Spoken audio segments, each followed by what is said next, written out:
पण मला त्याला काय उत्तर देऊ हे समजत नव्हते. पण अचानक माझ्या मनात दुसराच विचार आला, तो म्हणजे त्या बुजगावण्याचा. सांड्या, या शेतात ऊस कधीपासून आहे? मी सँडीला विचारले. जेव्हापासून हे शेत आहे तेव्हापासून या शेतात फक्त ऊसच आहे. पण का रे? त्याने मला विचारले. म्हणजे या शेतात गहू, ज्वारी, बाजरी अशी धान्याची पिके कधी घेतलीच नाहीत का? मी त्याला विचारले. हो रे बाबा, पण का विचारतोयस?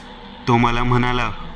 सांड्या, राजा, जया, मला कळलंय की हे सगळं कोण करत आहे. मी सर्वांना म्हणालो. म्हणजे त्यांनी एकसाथ मला विचारले. म्हणजे दासकाकांच्या बायकोचा आणि अण्णाचा बळी कोण घेतला हे मला माहीत झालंय. मी त्यांना म्हणालो. माहीत झालं म्हणजे? त्यांचा बळी त्या हाडळीने तर घेतला आहे ना? सँडी मला म्हणाला. नाही सांड्या, ती कोणी हाडळ नाहीये. ती फक्त दासकाकांच्या बायकोची आत्मा आहे, पण खुनी ती नाहीये. मी म्हणालो. मग कोण आहे? त्या सर्वांनी आश्चर्याने विचारले. ते बुजगावणे, जे अण्णाच्या मागे उसात उभे होते. त्यानेच अण्णाच्या शरीराचे लचके तोडले आहेत आणि त्याच्या नरडीचा घोट घेतला आहे. मी त्यांना म्हणालो. अरे, काय बोलतं? तुला काय कळतं का? बुजगावणे कशाला अण्णाला खाईल? त्या हाडळीनेच अण्णाचा जीव घेतलाय. आपण सर्वांनी बघितलंय ना तिला. आणि तिने तुझ्यावर पण हल्ला करून तुला खाण्याचा प्रयत्न केला होता. सँडी मला म्हणाला. हो, तिने माझ्यावर हल्ला केला होता, पण तिने अण्णाला मारले नाहीये. मी म्हणालो. पण तूच तर इतका वेळ सांगत होता की ती एक हाडळ आहे. तिने पहिल्यांदा दासकाकांच्या बायकोचा जीव घेतला आणि तिचे रूप घेऊन तिने अण्णाला फसवले आणि उसात घेऊन गेली आणि ती अण्णा खाऊन टाकेल असे तूच तर म्हणाला होता ना? राजेश मला म्हणाला. हो, मी म्हणालो होतो, पण मी चुकीचा होतो. आपण त्या हाडळीला अण्णाला खाताना बघितले नाहीये, त्यामुळे तिने अण्णाला खाल्ले असे मी मानायला तयार नाही. मी म्हणालो. मग आपण बुजगावण्याला अण्णाला खाताना तर कुठं बघितलं आहे? जयेश म्हणाला. नाही बघितलं, मला मान्य आहे. पण तू एक गोष्ट नीट बघितलीस का? त्या हाडळीच्या तोंडाला रक्ताचा एक थेंब सुद्धा नव्हता.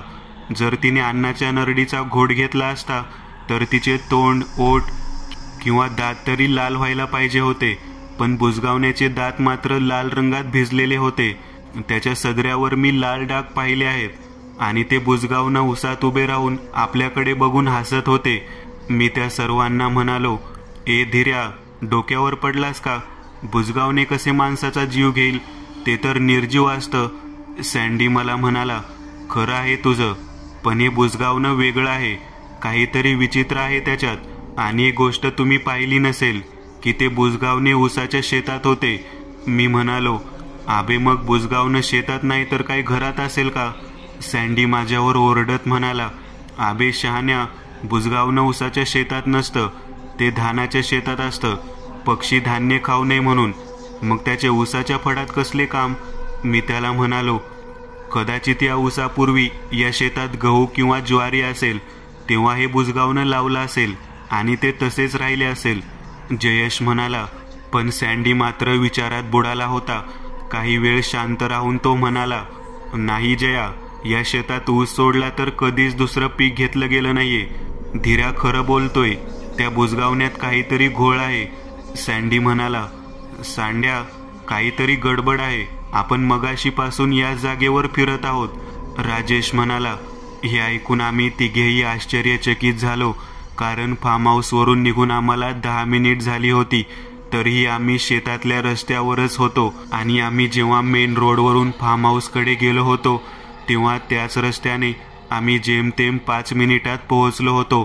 तेव्हा राजेशने आम्हाला दाखवले की रस्त्याच्या डाव्या बाजूला उसाच्या कडेला असलेले पिंपळाचे झाड 2 वेळेस पुन्हा येऊन गेले. आम्हाला कळून चुकले की आम्ही चकव्यात सापडलो आहोत आणि आम्ही बराचसा वेळ त्याच रस्त्याने जात राहिलो, पण तरीही आम्ही मेन रोडपर्यंत पोहोचू शकलो नाहीत. शेवटी आम्हाला दूर रस्त्यावर त्याच पिंपळाच्या झाडाखाली कोणी माणूस उभा असलेला दिसला. जेव्हा आम्ही त्याच्या जवळ गेलो तेव्हा आम्ही आश्चर्यचकित झालो, कारण तो माणूस दासकाका होता. दासकाका, कुठे होता तुम्ही? आम्ही कधीपासून तुम्हाला शोधतोय. सँडी दासकाकांना म्हणाला. पण दास काका तसेच न बोलता उभे होते. त्यांच्या चेहऱ्यावर भीती दिसून येत होती. त्यांचे डोळेही भीतीने बाहेर आले होते. मला कळून चुकले की काहीतरी गडबड आहे. म्हणून तर दास काका असे शांत भीतीत उभे आहेत. दास काका, काहीतरी बोला, मी त्यांना विचारले. आपण या चकव्यात फसलो आहोत. तो आपल्या सर्वांना मारून टाकेल, जसे त्याने माझ्या बायकोला मारून टाकले. दास काका रडत वेड्यासारखे बोलले. कोण मारून टाकेल? तुम्ही कोणाबद्दल बोलत आहात? सँडीने दास काकांना विचारले. मी माझ्या मनात उत्तर तयार ठेवले होते. ते बुजगावने. मी असे उत्तर देणारच होतो की तोच दास काका म्हणाले. दत्तू? कोण दत्तू? मी आश्चर्याने त्यांना विचारले, कारण मला बुजगावने हे उत्तर अपेक्षित होते. तोच दास काकांनी त्यांचे डोळे मोठे केले आणि शांत बसून कान टवकारून उसातून येणारा आवाज ऐकू लागले. बघा, तो येतोय. तो उसातून धावत येतोय. दास काका म्हणाले. पटकन चला, आपल्याला शेताच्या बाहेर पडता येणार नाही, त्यामुळे वापस फार्म हाऊसकडे चला.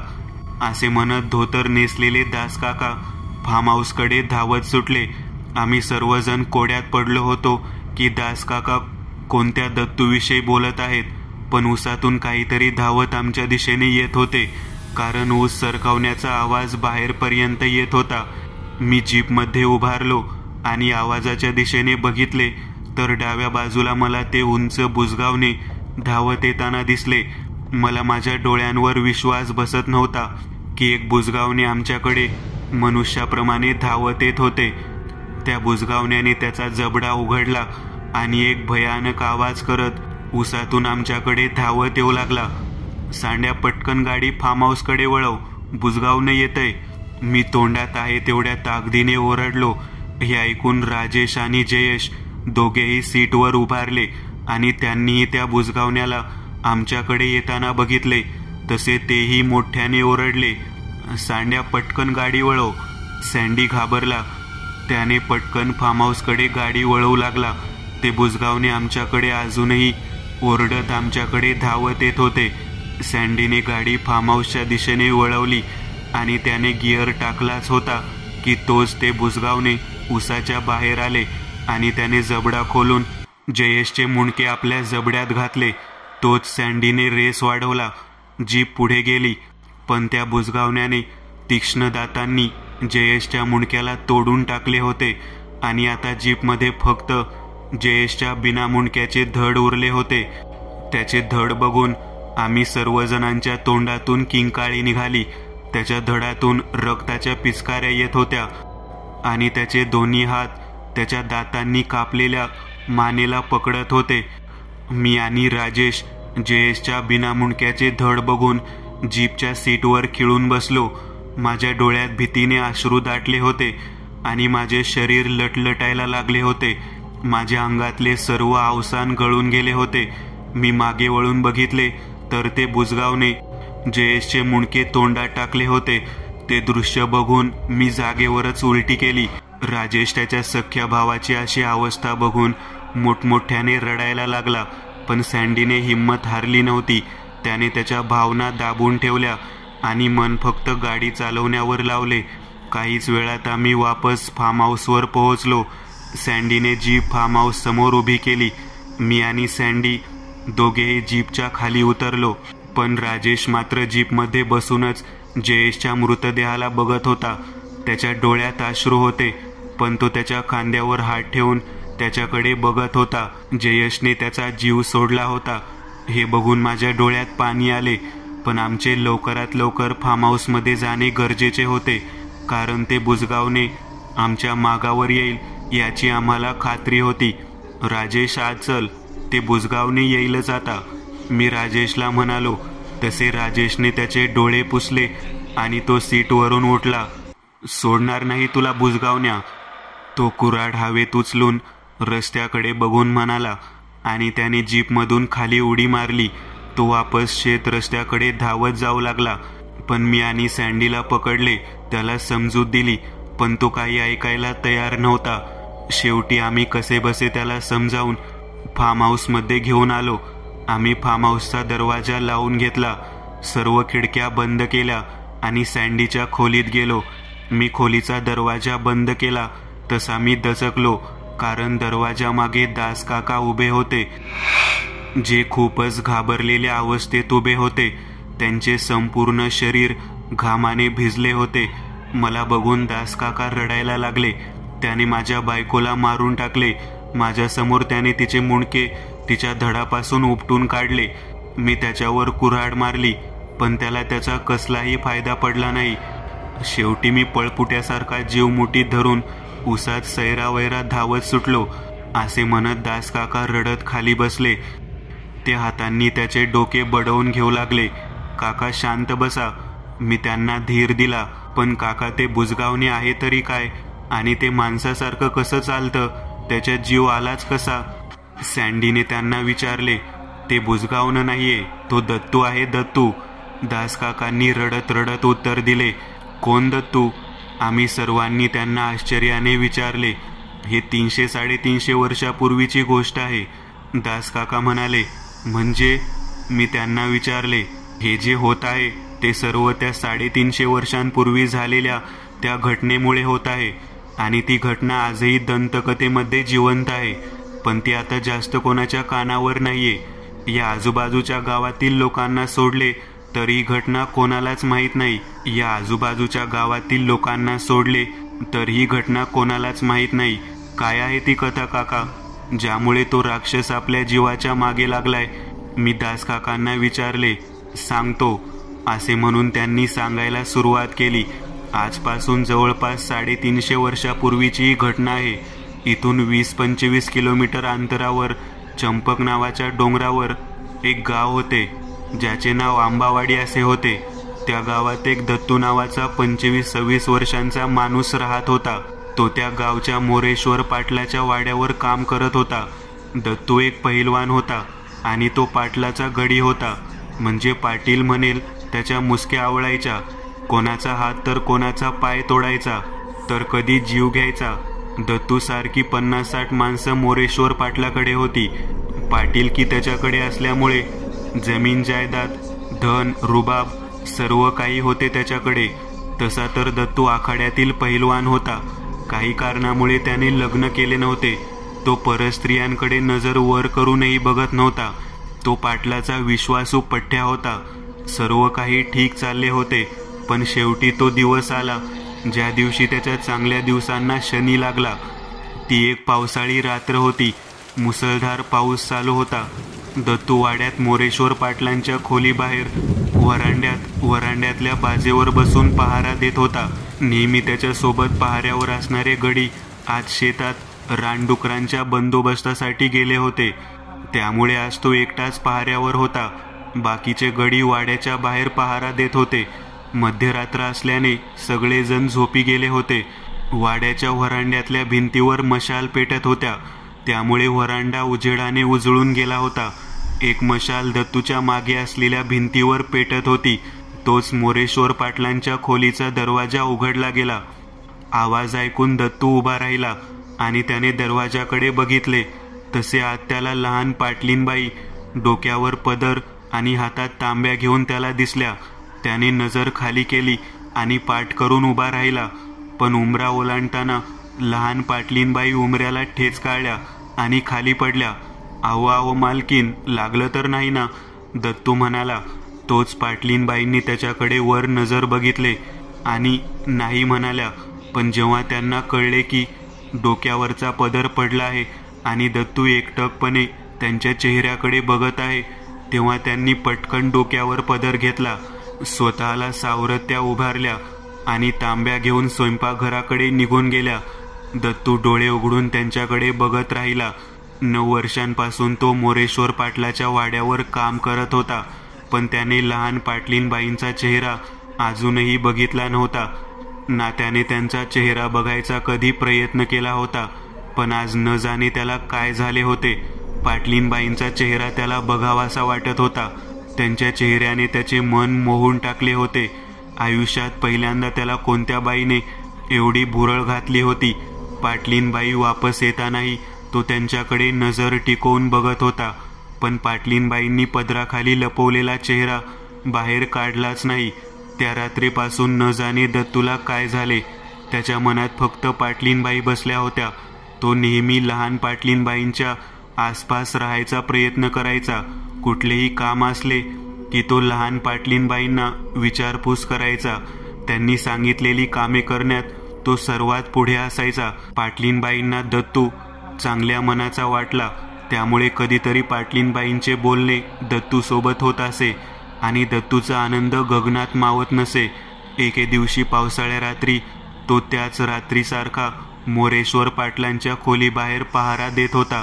तो रोज प्रार्थना करायचा की पाटलीनबाई बाहेर याव्या आणि त्याला कोणत्या ना कोणत्या कारणाने त्यांचा चेहरा बघायची संधी भेटावी.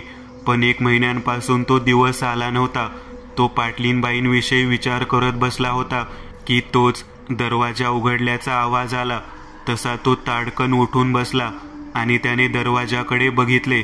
लहान पाटलीनबाई डोक्यावर पदर घेऊन आणि हातात तांब्या घेऊन बाहेर आल्या. दत्तू, स्वयंपाकघरातून 1 तांब्या पाणी घेऊन या की एवढं, पाटलीनबाई पदरातून म्हणाल्या. तो त्यासाठी होकार देणारच होता की तो शांत बसला. कसला तरी विचार त्याच्या डोक्यात आला आणि तो काही वेळ शांत राहिला. काय झालं, आणता का, त्यांनी विचारले. नाही जी मालकीन, दरवाजा सोडून कसं जावं, मालकाची सुरक्षेची जबाबदारी माझ्यावरच आहे ना. मी तिकडं पाणी आणाया जाईल आणि इकडं तोपर्यंत कोणीतरी खोलीत जाईल. मी कसं जाऊ सोडून दरवाजा, तो म्हणाला. कारण तसे काही मोठे नव्हते, पण पाटलीनबाईंना समजले की दत्तू कामासाठी टाळाटाळ करतोय. म्हणून बरं म्हणून त्या स्वयंपाकघरात पाणी घ्यायला गेल्या. त्यांनी माठातून तांब्याभर पाणी काढले आणि मागे वळाल्या. तशा त्या दचकल्या, कारण त्याच्या समोर उभा होता दत्तू. तो त्यांच्याकडे बघून स्मित हास्य करत होता. पाटलीनबाईंनी चेहरा पदराखाली लपवला आणि मान खाली घालून विचारले, तुम्ही इकडं काय करताय? मला तुम्हासनी काहीतरी सांगायचं आहे जी, दत्तू त्यांच्याकडे बघून म्हणाला. एवढ्या रात्री? त्या आश्चर्याने म्हणाल्या. होय जी, बोला पटकन. मालकीन, माझं तुमच्यावर लई प्रेम आहे, तो घाबरत पण लाजत पाटलीनबाईंना म्हणाला. हे ऐकून पाटलीनबाईंना धक्का बसला. काय बोलताय, ह्याचं काय भान आहे का तुम्हासनी? म्या तर तुम्हाला मोठ्या भावाचा दर्जा दिला होता आणि तुम्ही माझ्याविषयी असला विचार करता, पाटलीनबाई क्रोधात म्हणाल्या आणि त्या तेथून पटकन निघून गेल्या. लहान पाटलीनबाईंचे बोलणे ऐकून दत्तूच्या मनावर दुःखाचे ढग दाटले होते. त्याला वाटत होते की पाटलीनबाई त्याच्यावर प्रेम करायला लागले आहेत. त्याला वाटले की त्याचा हा कारनामा पाटलीनबाई पाटलांना सांगतील, पण असे झाले नाही. तेव्हा दत्तूला असे वाटले की नक्कीच त्यांच्या मनात त्याच्याविषयी काहीतरी आहे, पण पाटलीनबाई मोरेश्वर पाटलामुळे त्याला सांगायला घाबरत आहेत. त्यामुळे त्याने पुन्हा एकदा पाटलीनबाईंना बोलायचे ठरवले. एके दिवशी स्वयंपाकघरात त्याला पाटलीनबाई जाताना दिसल्या. तसा तो हळूच सगळ्या गड्यातून निसटला आणि स्वयंपाकघरात गेला. त्याने पाटलीनबाईंचा हात पकडला आणि म्हणाला, पाटलीनबाई, मला माहिती आहे की तुम्ही बी माझ्यावर प्रेम करता, पण मालकांमुळे सांगायला घाबरता. पण तुम्हासनी घाबरायची काहीच गरज नाही. आपण दोघे इथून लांब कुठंतरी पळून जाऊ. हा प्रकार बघून लहान पाटलीनबाई संतापल्या. त्यांनी दत्तूला चापट लावली आणि तेथून रागात निघून गेल्या. दुपारी त्यांनी हा प्रकार मोरेश्वर पाटलांच्या कानावर घातला. मोरेश्वर पाटलांना त्यांच्या कानावर विश्वास बसला नाही की दत्तूने त्यांच्या बायकोसोबत एवढा घाण प्रकार केला. मोरेश्वर पाटील संतापले आणि त्यांनी दत्तूला चापकाने फटकावले. ते त्याचा जीव घेणार होत्या, पण मोरेश्वर पाटलांच्या आईने त्यांना अडवले. मोरेश्वर, थांबा. आजच्या रात्री याचा जीव घेणं तुमच्यासाठी चांगलं ठरणार नाही, कारण आजच्या रात्रीवर काळ्या शक्त्या प्रभावी आहेत. जर आज तुम्ही याचा जीव घेतला तर तुमच्यासाठी योग्य ठरणार नाही. आणि श्रावणाचा पवित्र मास सुरू आहे. जर याचा बळी घेतला तर महादेवाचा कोप होईल. याला मारायचं आहे तर याला श्रावण पौर्णिमा संपल्यावर मार, जेणेकरून तोपर्यंत डांबून ठेव याला कोठडीत. मोरेश्वर पाटलांची आई त्यांना म्हणाली. मोठ्या पाटलीनबाईंना पंचांगाची पूर्ण माहिती होती, त्यामुळे त्यांनी मोरेश्वर पाटलांना अडवले आणि दत्तूला कोठडीत डांबण्यात आले. पुढे 2-3 आठवडे मोरेश्वर पाटील कोठडीत जाऊन दत्तूला मारहाण करीत असे. पण श्रावण पौर्णिमेच्या रात्रीत दत्तू त्या कोठडीतून पळून गेला. मोरेश्वर पाटलाने दत्तूच्या मागे त्याची माणसे लावली, पण तो सापडला नाही. एके दिवशी गावातली साखराबाई म्हातारी धावत वाड्यावर आली. मोरेश्वर पाटील वाड्यावर माणसामध्ये बसले होते. तोच ती धावत पाटलाकडे आली. पाटील, अनर्थ झाला. तुमच्या वाड्यावरचे तुमचे 4 गडी आणि 2 मोलकरण्या महादेवाच्या मंदिरापुढं मरून पडल्यात. ती म्हातारी घाबरलेल्या स्वरात धापा टाकत म्हणाली. काय? मोरेश्वर पाटील आश्चर्याने म्हणाले. आणि अंबिकाबाई कुठे आहेत मग? त्यांनी त्या म्हातारीला विचारले. काय, तिथं बारक्या पाटलीनबाई पण होत्या का? तिने पाटलांना विचारले. होय, तिला घेऊन तर 4 गडी आणि मोलकरीण महादेवाच्या मंदिराकडे गेल्या होत्या, पाटील म्हणाले. पण तिथं बारक्या पाटलीनबाई मला कुठंच दिसल्या नाहीत, ती म्हातारी म्हणाली. तसे मोरेश्वर पाटलांनी परिस्थितीचे गांभीर्य ओळखले आणि सोबत वाड्यावर होते तेवढे गडी घेऊन त्यांनी महादेवाचे मंदिर गाठले. त्यांनी त्या परिसरात सगळीकडे अंबिकाबाईचा शोध घेतला, पण त्या कुठेच सापडल्या नाहीत. मोरेश्वर पाटलांना शंका आली की त्यांच्या बायकोचे अपहरण झाले आहे. अंबिकाबाईंचा शोध सुरू झाला. तोपर्यंत मोरेश्वर पाटलांचा लहान भाऊ विनायकराव तेथे आला. भाऊ, आताच गावातला एक म्हातारा माणूस माझ्याकडे आला होता. तो म्हणाला त्यानं दत्तू बारक्या वहिनींना जबरदस्ती घोड्यावर घेऊन जाताना बघितले. विनायकराव म्हणाला. कुठं घेऊन गेलाय? मोरेश्वर पाटलांनी विचारले. डकवाडीच्या दिशेने गेलाय तो, विनायकराव म्हणाला. आणि नंतर दोन्ही पाटील त्यांची माणसं घेऊन दत्तूला शोधण्यासाठी निघाले. 2 आठवडे पाटील आणि पाटलांची माणसं अंबिकाबाईंचा शोध घेत होते. पण एके दिवशी गावातल्या गुरख्यांना अंबिकाबाईंचे शव अर्धनग्न अवस्थेत ओढ्याच्या कडेला सापडले.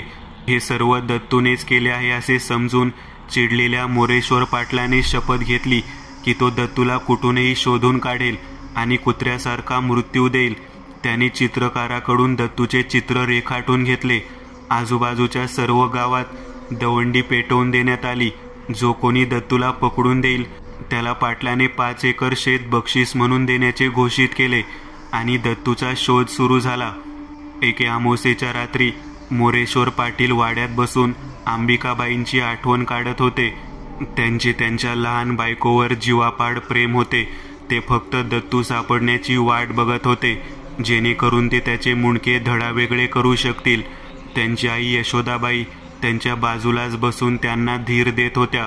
त्यांच्या हातात त्यांची धार लावलेली कुऱ्हाड होती आणि ते आतुरतेने वाट बघत होते की कोणी ना कोणी त्यांच्यापर्यंत दत्तूला घेऊन येईल.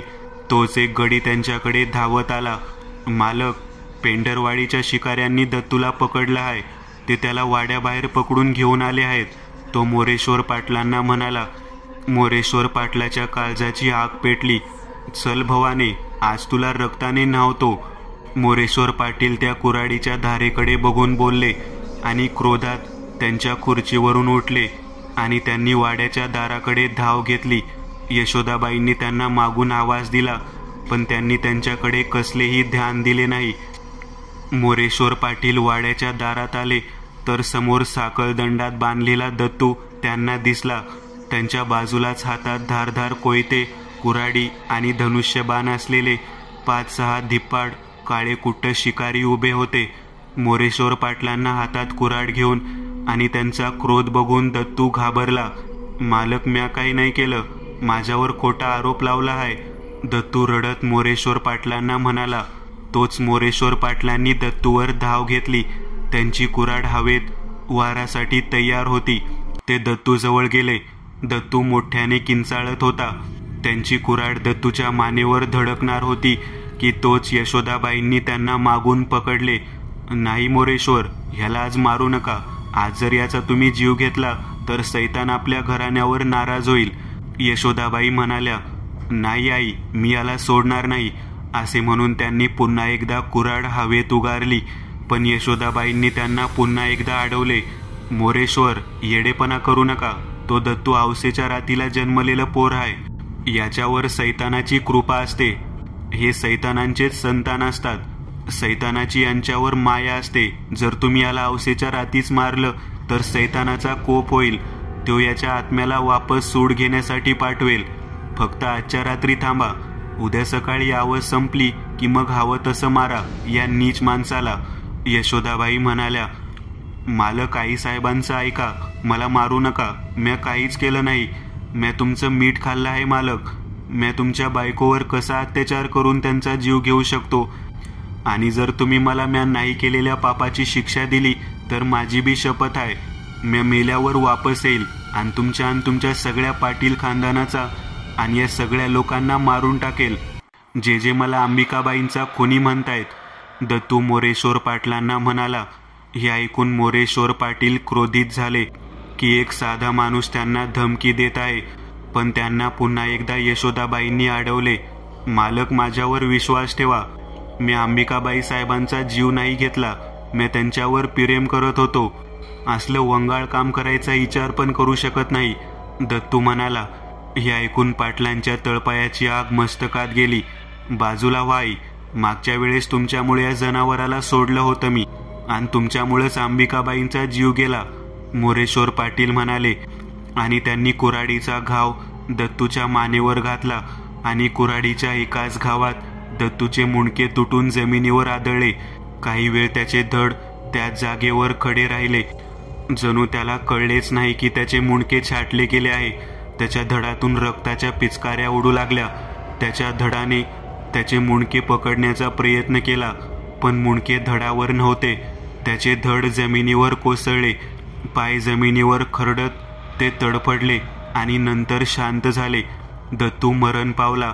पण यशोदाबाईंना माहीत होते की दत्तूला अमावास्येच्या रात्री मारून मोरेश्वर पाटलांनी स्वतःचा मृत्यू ओढवून घेतला आहे. त्यांनी पटकन वाड्यावरचा एक माणूस भटजींना बोलवण्यासाठी गावात धाडला. काही वेळात भटजी आले.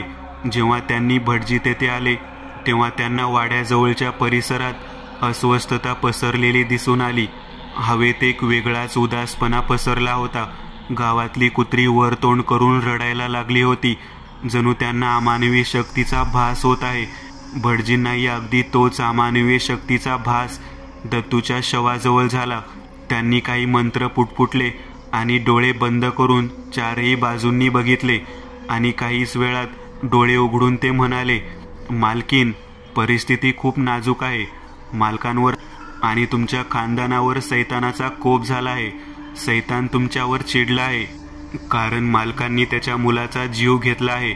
अमावास्येच्या रात्री जन्मल्यामुळे तो सैतानाचा मुलगा होता.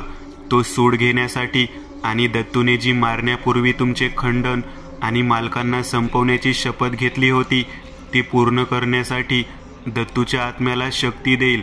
त्या शक्त्या दत्तूच्या आत्म्याला पुढच्या येणाऱ्या अमावास्येला मिळतील आणि तो मालकांसहित तुमच्या पूर्ण कुटुंबाचा विनाश करेल. हे ऐकून मोरेश्वर पाटील आणि यशोदाबाई दोघे घाबरले. मोरेश्वर पाटलांचा राग कमी झाला होता कारण त्यांनी भटजींकडून स्वतःच्या आणि त्यांच्या खानदानाच्या विनाशाविषयी ऐकले होते. यावर उपाय काय आहे भटजी? यशोदाबाईंनी भटजींना विचारले. असाच एक किस्सा 100-150 वर्षांपूर्वी माझ्या खापर पंजोबांनी बघितला होता. अमावास्येच्या रात्री जन्मलेल्या चोराचा खून चुकून अमावास्येच्या रात्रीलाच एका पहारेकऱ्याकडून झाला होता. तेव्हा त्याला माझ्या खापर पंजोबांनीच वाचवले होते. त्यासाठी त्यांनी 3 दिवस पूजापाठ होम हवन केले होते आणि त्यानंतर त्यांनी चोराची आत्मा त्याच्याच मृत शरीरात कैद करून ठेवली होती. भटजी म्हणाले, ही पूजा कधी करता येईल? मोरेश्वर पाटलांनी भटजींना विचारले. आपण लगेच पूजेला सुरुवात करू शकतो कारण या पूजेसाठी कोणताही वेळ चालत असतो. आता सैतानाने दत्तूच्या आत्म्याला श्रापित केले आहे आणि येत्या अमावास्येला त्याच्या आत्म्याला हा श्राप शक्ती देईल. आता आपल्याला तंत्रमंत्रांनी त्याची आत्मा त्याच्याच मृतदेहात कैद करावी लागेल आणि नंतर त्याचे शरीर जमिनीत पुरावे लागेल. भटजी म्हणाले, पण हा श्राप कसा संपवायचा? यशोदाबाईंनी विचारले. माफ करा मालकीन, पण दुर्दैवाने ह्या श्रापाचा कोणताही तोड नसतो. हा श्राप तेव्हाच तुटेल जेव्हा दत्तूने घेतलेली शपथ पूर्ण होईल, म्हणजे जेव्हा मालकांचा आणि तुमच्या खानदानाचा आणि ज्या लोकांनी दत्तूला दोषी समजले यांचा विनाश होईल. भटजी म्हणाले. हे ऐकून यशोदाबाई आणि मोरेश्वर पाटलांच्या चेहऱ्यावर भय दिसू लागले. तेव्हा भटजी म्हणाले, तुम्ही काळजी करू नका. मी तंत्रमंत्रांनी दत्तूच्या आत्म्याला बांधेल आणि तो तुमचे काहीच बिघडवू शकणार नाही. पण तुम्हाला एक काळजी घ्यावी लागेल. कोणती काळजी? मोरेश्वर पाटलांनी विचारले. त्या मृतदेहाला जमिनीत एका पेटीत पुरावे लागेल, जेणेकरून तंत्रमंत्रांनी सिद्ध केलेले दोरे जे दत्तूच्या मृतदेहाला बांधले जातील ते तुटणार नाहीत. जर ते तुटले तर त्याची आत्मा कैदेतून मुक्त होईल. भटजी म्हणाले, म्हणजे दत्तूचे शव आपल्याला जाळता येणार नाही, ते सांभाळून ठेवावे लागणार आहे? मोरेश्वर पाटलांनी भटजींना विचारले. हो, जर त्याच्या शरीरावर अंत्यसंस्कार झाले तरीही त्याच्या आत्म्याला शांती मिळणार नाही, कारण त्याची आत्मा शापित आहे. जर त्याचे शव जाळले तर फक्त त्याची आत्मा काही वेळासाठी मुक्त होईल. ती जेव्हा स्वर्गाच्या द्वाराजवळ जाईल तेव्हा तेथून ती हाकलले जाईल आणि नंतर सैतान तिला पुन्हा पृथ्वीवर पाठवेल. आणि जेव्हा त्याची आत्मा वापस येईल तेव्हा ती तिची शपथ पूर्ण करायचा प्रयत्न करेल. भटजी म्हणाले. हे सर्व ऐकून पाटलाच्या डोक्यात न जाणे कोणता विचार आला. त्याने भटजींना पूजापाठ सुरू करायला सांगितले. काहीच वेळा सर्व सामग्री गोळा करण्यात आली. भटजींनी त्यांच्या मदतीसाठी आणखी 2 भटजी बोलावले आणि पूजा सुरू झाली. ती पूजा 3 दिवस चालली. भटजींनी दत्तूची आत्मा दत्तूच्या शरीरात कैद करून टाकली. दत्तूची आत्मा कैद केलेली बघून सैतानाचा कोप वाढला. तो त्याचा कोप हवेची गती वाढवून दर्शवित होता, पण दिवस असल्यामुळे आणि अमावस्या नसल्यामुळे त्याच्या शक्त्या क्षीण होत्या. तो दत्तूच्या आत्म्याला वाचवण्यासाठी काहीच करू शकला नाही. आणि जेव्हा दत्तूच्या मृतदेहाला जमिनीत पुरायची वेळ आली तेव्हा मोरेश्वर पाटलांनी त्याच्या शवाला जमिनीत गाडायला नकार दिला. त्याला दत्तूच्या शवाशी असे काही करायचे होते की जे बघून कोणताही माणूस पाटील घराण्याशी वाकडे घेताना 100 वेळेस विचार करेल. आणि यासाठी त्याच्या डोक्यात एक विचार आला होता. त्याने दत्तूचे शव वाड्याच्या समोर बुजगावणे बनून उभे करायचे ठरवले, जेणेकरून प्रत्येक येणारा जाणारा माणूस त्या माणसाचे हाल बघू शकेल, ज्याने पाटलाच्या इज्जतीवर हात घालायचा प्रयत्न केला. त्यासाठी पाटलाने शव कुजू नये म्हणून रसायने मागवली होती. कपड्यामध्ये ती रसायने बुडवून दत्तूच्या शरीराभोवती गुंडाळली गेली. त्याचे मुंडके त्याच्या धडाला शिवून चिटकवण्यात आले आणि नंतर मुंडक्यालाही कापडी पट्ट्यांनी बांधण्यात आले. त्यानंतर त्याच्या शरीरावर फाटका मळका सदरा आणि फाटके धोतर नेसवले गेले. डोक्याभोवती बुजगावण्यासारखे दगडी मडके ठेवले. हात एखाद्या बुजगावण्यासारखा दोन्ही बाजूने उघडे ठेवले. जेव्हा त्याच्या मृतदेहाला बुजगावण्यात बदलण्यात आले तेव्हा त्याला 6 मीटर उंच लोखंडी खांबावर टांगण्यात आले. पावसाने बुजगावणे खराब होऊ नये म्हणून त्याच्यावर छत उभारण्यात आले. 4ही बाजूंनी सुरक्षा भिंत उभारण्यात आली आणि कोणीही चुकून त्या बुजगावण्याला नुकसान पोहोचवू नये यासाठी त्याच्या भोवती 24 तास 4 गड्यांचा पहारा लावण्यात आला. या घटनेनंतर लोक मोरेश्वर पाटलांकडे बघतानाही घाबरत होते. पाटील घराण्याची भीती आजूबाजूच्या सर्व गावात पसरली. बाजूचे गावचे सावकार पाटील देशमुख यांच्या मनात देखील मोरेश्वर पाटलांविषयी धडकी भरली. पाटलाचा रुबाब आणखी जास्त वाढला होता. दत्तूचे बुजगावणे लोकांमध्ये भीती पसरवत होते. मोरेश्वर पाटलांनी गावाचे नाव बदलले आणि अंबिकाबाईंच्या नावावरून आंबावाडी असे ठेवले. पण दत्तूचे शरीर एक बुजगावणे बनवून ठेवल्यामुळे आणि तरीही गावकरी चूप असल्यामुळे सैतानाचा कोप वाढला होता. सैतान दत्तूच्या बुजगावण्याभोवती हवा बनून फिरत होता आणि त्याच्या आत्म्याला त्याच्या मृतदेहात गुरफटून बसलेला बघत होता. एके पावसाळी अमावस्येच्या रात्री सैतानाचा कोप इतका वाढला की चंपक डोंगराच्या बाजूला असलेली उंच टेकडी पावसाच्या वाढलेल्या जोराने चंपक डोंगरावर कोसळली आणि संपूर्ण आंबावाडी गाव त्या टेकडीखाली जिवंत गाडले गेले. दत्तूचे बुजगावणेही त्या मातीच्या ढिगाऱ्याखाली दाबले गेले, पण त्याच्या भोवती बांधले गेलेले दोरे मात्र अजूनही तसेच होते आणि त्यामुळे त्याची आत्मा त्याच बुजगावण्यात कैद झाली. जवळपास 300 वर्ष दत्तूचे बुजगावणे जमिनीत गाडलेले होते, पण नागपूरच्या पुरातत्व विभागाला चंपक डोंगर आणि आंबेवाडीविषयी असलेल्या दंतकथेविषयी माहीत झाले आणि त्यांनी चंपक डोंगरावर खोदकाम करायचे ठरवले. त्यांच्या लोकांनी इथे येऊन चंपक डोंगर खोदायला सुरुवात केली, पण आजूबाजूच्या गावकऱ्यांना माहीत होते की हे लोक कोणती चूक करत आहेत. गावकऱ्यांनी चंपक डोंगरावरील खोदकामास विरोध दर्शवला. पण पुरातत्व विभागाच्या डॉक्टर जोशींनी जे महत्त्वाचे गावकरी होते त्यांना बसवून त्यांची समजूत काढली की ही फक्त दंतकथा आहे. शाप, भूत आणि सैतान वगैरे काहीच नसते. त्याविषयी त्यांनी त्या गावकऱ्यांना पैसे देऊन त्यांची तोंड बंद केली आणि चंपक डोंगरावरील बंद पडलेले खोदकाम पुन्हा एकदा सुरू झाले आणि काहीच दिवसात त्यांना दत्तूचे बुजगावणे सापडले. डॉक्टर जोशी आणि त्यांच्या लोकांसाठी ही सगळ्यात मोठी उपलब्धी होती, कारण दत्तूचे बुजगावणे महाराष्ट्रातील पहिली आणि भारतातील दुसरी तिसरी मम्मी होती. महाराष्ट्रात ही मम्मी बनवली जायची याचा पुरावा त्यांना सापडला होता. पण नक्कीच त्यांनी दत्तूच्या बुजगावण्यासोबत काहीतरी छेडछाड केली आणि म्हणूनच दत्तू मुक्त झाला. त्याची आत्मा मुक्त झाली, पण त्याने त्याच बुजगावण्याला आणि मृत शरीराला स्वतःची शक्ती बनवली. 300 वर्षे बुजगावण्यात कैद असलेला दत्तू त्याच्या शक्त्या त्याच्या शरीरात उफाळत होत्या. त्याचा क्रोध वाढला होता आणि त्याने त्या डोंगरावर उपस्थित असलेल्या सर्व 21 पुरातत्व विभागाच्या अधिकाऱ्यांना आणि कामगारांना मारून टाकले. त्यांच्या मांस आणि रक्त पिऊन त्याने त्याची तहान भूक भागवली.